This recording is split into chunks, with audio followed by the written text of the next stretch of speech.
এর মধ্যে কইলে কয় না নিব না হলে কইতে আমি আর কিছু কইতা দিই না। আমার 1000 টিকিট 19 টাকা আর আমার 720 টাকা হয়ে গেছে। আমার সামনে যে যাইতেছে আমি আর কইতেও পারি। পরে আপনি উঠেছে কোন সময়? উস হয়ে যা আরো 15 মিনিট পরে। তখন আপনি কি দেখলেন? তখন আমি দিই খালি আসসালামু আলাইকুম। মানুষ এত নিকৃষ্ট হয় কিভাবে আমার বুঝে আসে না, যে মানুষ এতটা নিকৃষ্ট হইতে পারে। সবার কথা বলি না, যে করে তার জন্য বলা। এত খারাপ মানুষ কিভাবে হয়? একটা কথা না বললেই না। দেখেন একটা জিনিস, আপনি কার টাকাটা নিতে আছেন, কার টাকাটা আপনি আত্মসাৎ করলেন, আপনি আত্মসাৎ কইরা কি করবেন? আপনি করবেন নাকি? আজকে একটা করুণ একটা দুঃখের কথা। ভিডিওটা সবাই আগে শেয়ার দিয়ে দিন। সবার কাছে রিকোয়েস্ট থাকবে ভিডিওটা শেয়ার দিয়ে দিন, যাতে এই ভিডিওটার থেকে অনেক কিছু শেখা যায়। শেয়ার দিয়ে দিন। দেশে প্রবাসী আমার কলেজের ভাই ব্রাদার সবাই একটু শেয়ার দিয়ে দিন। আসসালামু আলাইকুম। ওয়ালাইকুম সালাম। আসসালামু আলাইকুম। কাকা, মূলত আপনি এখানে আইসা অনেক দুঃখ প্রকাশ করলেন, মোটামুটি একটা কান্দা কান্দা অবস্থা। মানে আসলে মূলত আপনার সাথে কি হয়েছে কালকে ঘটনাটা? কালকে আমারে এক লোকে ডাক্তার নিছে, কয়া চাচা আমারে তুমি 250 গ্রাম বাদাম দিবা। কত? আমি কইলি 100 টাকা বেশি, তা আপনি আমার 90 টাকা দিয়ে। কয়টা ঠিক আছে দেও। তখন আমার তো 250 গ্রাম বাদাম লইছে, লোয়ার সাথে আর একটা লোক আয়া কারিছে। আয়া আমার পিছনটা কইতে যায়, কয় মে আমার আর 100 গ্রাম বাদাম দেও। তখন আমি কইলে তো উনারে দেল ওই পরে ওটা আপনার রেডি। তো উনা কইতে কয় আমার 1000 টাকা কিনলো। তা আপনি আমার দেন 1000 টাকাটা দিছে, পরে আমি দিছি তারে 910 টাকা। মানে আমি 90 টাকা রাখছেন 100 গ্রাম বাদাম? 90 টাকা রাখছি আমি 90 টাকা রাখছি। রাখলে ওরে আমাদের কইতেছে কয় না 90 টাকাটা নিব না। আমি বললাম আপনি বলছেন 90 টাকাটা নিবেন, তখন না হলে তো আমি দিলাম না। ঠিক আছে আপনি আমার 80 টাকা দেন আরো 20 টাকা দিছি। 20 টাকা কয় না আমি নিব না, আমারে 70 টাকা দুধ রাখো আমারে দাও। আমি দিব। এই টাকাটা কি আপনি যে টাকা যে 900 টাকা আগে দিয়ে দিচ্ছেন আর 1000 টাকা আপনি নিয়ে নিচ্ছেন? 1000 টাকা আমার হাতে নিয়ে নিছি। মানে 1000 টাকা 1000 টাকা আপনার হাতে, আর আপনার পকেট থেকে তারা 900 টাকা 910 টাকা দিয়ে দিচ্ছেন? আচ্ছা আচ্ছা, 920 টাকা দিছি। 920 টাকা দিচ্ছেন দিছি। আর 1000 টাকা নোট আপনার হাতে ওই হাতে। ভদ্রলোকের। হ্যাঁ, পরে তখনই এর মধ্যে কইলে কয় না নিব না হলে কইতে আমি আর কিছু কইতা দিই না। আমার হাতের টাকাটা 19 টাকা সেই টাকা লিয়ে গেছে 220 টাকা তুইয়া 700 টাকা লিয়ে গেছে।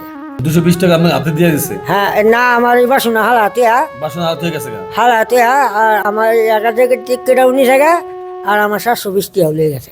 তখন আপনি কইতে পারেন না যে যাইতেছে আমি সামনে না দিয়ে? আমার সামনে যে যাইতেছে আমি আর কইতেও পারি। পরে আপনি উঠেছে কোন সময়? উস হয়ে যা আরো 15 মিনিট পরে। তখন আপনি কি দেখলেন? তখন আমি দিই খালি 220 টাকা ভরে দিয়েছে আর আমার সেই টাকা হয়ে গেছে 1000 টাকাটাও দিয়ে গেছে।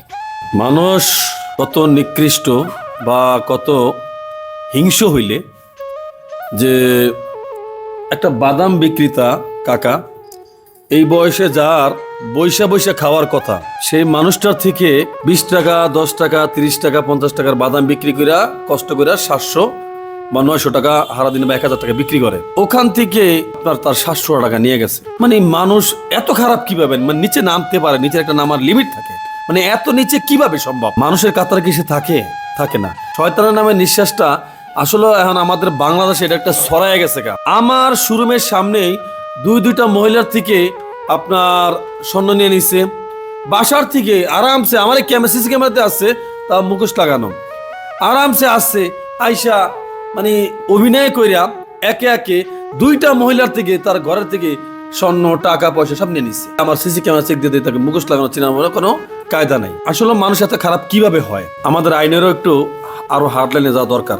তার একটু যদি আইন ব্যবস্থা যদি আরো একটু শক্ত হয়, বা এই যে যারা শয়তানের নিঃশ্বাসটি বিক্রি করে বা যারা এই শয়তানের নিঃশ্বাসের সাথে জড়িত আছে, তাদের যদি আইনের আওতায় আনা হয়, আমার মনে হয় যে এই যে গরিব মানুষটি আরো যারা যে স্বর্ণটি হারায়, যাদের এই নিঃশ্বাস অনেক, এই শয়তানের নিঃশ্বাস নামে অনেক কিছুই মানুষ হারায়, এখান থেকে অন্তত একটু মুক্তি পাইব। তা যাই হোক কাকা, আপনার কাছে কত? 700 কত? 720 টাকা। এই ধরেন, এই 1000 টাকা আমার তরফে দিলাম। খুশি আছেন এখন আপনি? আলহামদুলিল্লাহ খুশি আছি। খুশি আছেন? দোয়া করবেন এই কাকার জন্য। এই টাকাটা যে আমি দিচ্ছি এটা দেখানোর জন্য না, বাট তার যে ভিতরে কালকে যে কষ্টটা লাগছে, ঠিক আছে, হয়তো যদি আমার এই টাকাটার মাধ্যমে তার একটু কষ্ট যদি হালকা হয়, এতে আমি খুশি। কে কি বলবেন না বলবেন এটা আমার কিছু আয় যায় না, সোজা হিসাব। কিন্তু আমি যে তার একটু খুশি রাখতে পারছি, এটাই আমার সব থেকে আনন্দ লাগতে আছে। সবাই ভালো থাকবেন, সুস্থ থাকবেন, আর সবাই সচেতন থাকবেন।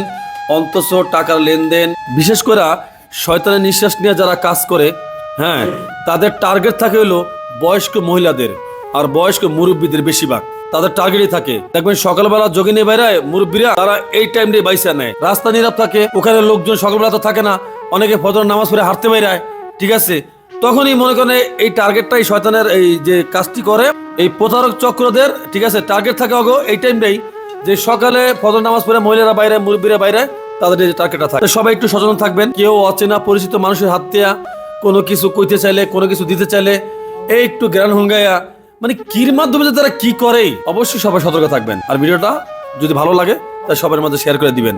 আল্লাহ হাফিজ।